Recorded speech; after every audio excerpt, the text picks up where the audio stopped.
Bonjour à tous. Sur cette nouvelle vidéo, je vais vous parler d'un livre que je viens de recevoir qui s'appelle donc Députés sous influence, le vrai pouvoir des lobbies à l'Assemblée nationale.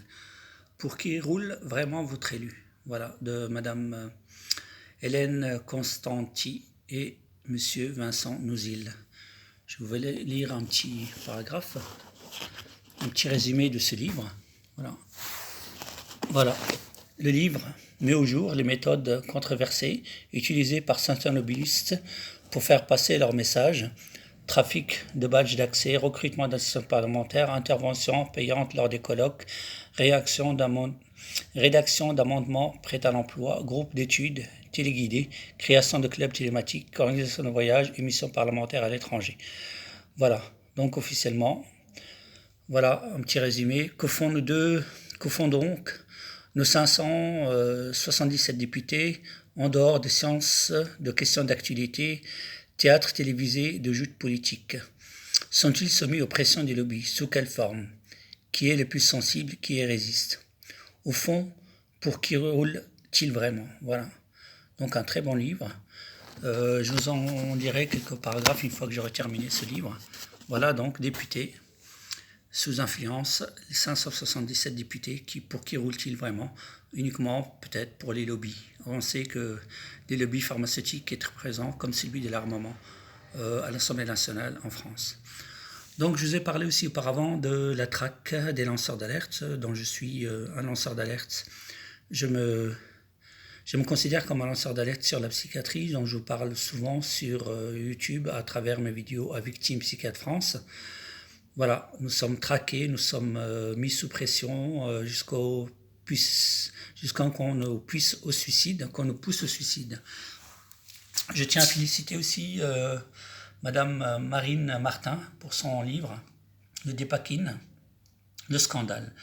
Je ne pouvais pas me taire. Voilà, un très bon livre aussi sur les médicaments. Voilà, celui des Dépakine, qui a fait un très scandale aussi. Je tiens aussi à vous parler du livre dont je vous ai parlé auparavant de Madame Irène Frachon, pneumologue, voilà, Mediator, combien de morts, voilà, Mediator, combien de morts. Ensuite, les livres noirs de la médecine du docteur Dominique Michel Courtois et de son fils avocat, maître Philippe Courtois. Donc, le livre noir de la médecine. Et je tiens aussi à vous parler des livres de ma très chère amie et la très courageuse Madame Sylvie Castro, donc Le rafle d'enfants en 2015.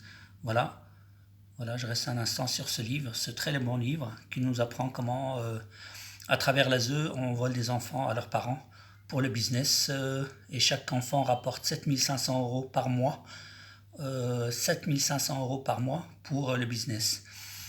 Et aussi son autre livre qui s'appelle donc de Madame Sylvie Castro, Espoir aux frontières de l'irréparable. Voilà ce qui se passe actuellement en France et malheureusement on fait tout un foin avec le soi-disant foulard islamique où nous sommes les boucs émissaires, nous sommes devenus les boucs émissaires de beaucoup de politiciens, beaucoup de certains magouilleurs qui n'ont que ça à foutre, excusez-moi du terme, qui n'ont rien à foutre que de parler du foulard, alors qu'il y a eu plus de 600 morts SDF cette année en France, en 2018-2019. Et on parle très rarement de ce qui se passe à travers les suicides, 15 000 morts quand même dans l'année, en France, dus aux médicaments. Voilà, donc je vous ai parlé des différents livres que j'ai lus. Je vous ai parlé aussi des livres concernant la psychiatrie, une autre méthode pour faire taire les lanceurs d'alerte et en vous faisant enfermer en psychiatrie, en vous faisant passer pour un fou dangereux qu'il faut soigner.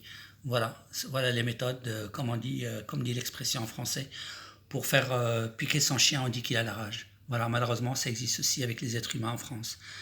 Je vous remercie de partager toutes mes vidéos, car tout ce que je dénonce à travers ces vidéos, avec différentes preuves, sont exactement le reflet de ce qui se passe criminellement, je dis bien criminellement en France, avec le silence de beaucoup de nos politiciens. Nous avons 577 députés, comme je le disais tout à l'heure, 348 sénateurs, ça fait quand même un nombre, et près de 70 eurodéputés.